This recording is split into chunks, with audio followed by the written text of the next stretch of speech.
Ет жемесеңіз ағзаңызда қандай өзгеріс болатынын білесіз бе? Салмақ қосып алуыңыз мүмкін. Вегетариандар ет жеу ағзаға зиян десе, енді біреулер ет жемеу зиян деп жатады. Дегенмен, жыл өткен сайын әлемде вегетариандардың саны артып келе жатыр деген болжам бар.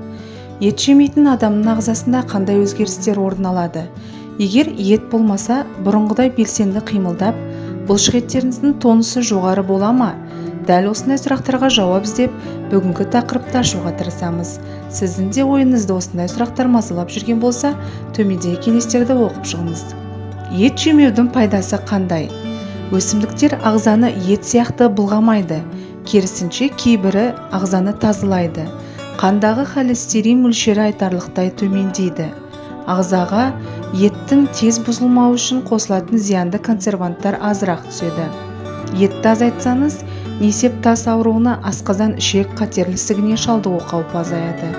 Тамақтану рационынан етті алып тастаған адамның сырт келбеті ажарланып, тері саулығы артып, көңіл күйі де көтеріңкі болады. Ет жемеудің зиянды әсерлері. Еттен түбегейлі бас тарту соншалықты пайдалы деп айта алмаймыз. Себебі еттің құрамында адам өміріне қажетті барлық аминқышқылдар, дәрумендер мен минералды заттар бар. Ендеше ет жемесеңіз не болатыны біліп алыңыз. Салмақ қосып алуыңыз мүмкін. Ет жемейтіндердің барлығы бірдей арықтай бермейді. Кейбіреулер үнемі қарынның ашуынан басқа тағамдарды көбірек жеп қояды. Соның салдарынан семіріп кетеді. Асқазан ауырады. Тамақтану рационыңызды өзгерткеннен кейін ішіңіз қатып, ішек жұмыстары бұзылуы ғажап емес. Басқа да жағымсыз әсерлері болуы әбден мүмкін. Өсімдіктерден жасалған тағамдардан аминқышқылдарын, темір мен басқа да пайдалы минералды заттарды таба алмайсыз.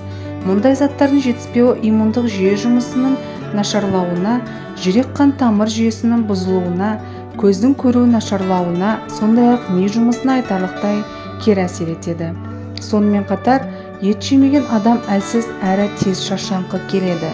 Сондықтан да етпен бірден қоштасуға немесе еттен бірден бас тартуға болмайды. Ең алдымен ет жемеудің оң және теріс әсерлерін біліп алған жөн.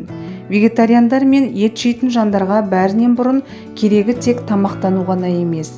Сонымен қоса физикалық белсенділік те маңызды рөл ойнайды. Жаттығулар арқылы бұлшық еттердің тонусы көтеріліп, сүйек тіндеріне дейін нәрленуіне көмектеседі. Бұдан бөлек бүкіл ағзада қан айналымы жақсы жүріп, жүйке жүйесінің жұмысы жақсарады. Спортпен шұғылдануды кез келген жаста бастауға болады. Ал спортпен тыңғылықты айналысу көптеген аурулардың алдын алып, тіпті түрлі аурулардың жазылуына себеп болуы мүмкін. Ет жемеудің соңы мынандай жағдайларға апаруы мүмкін.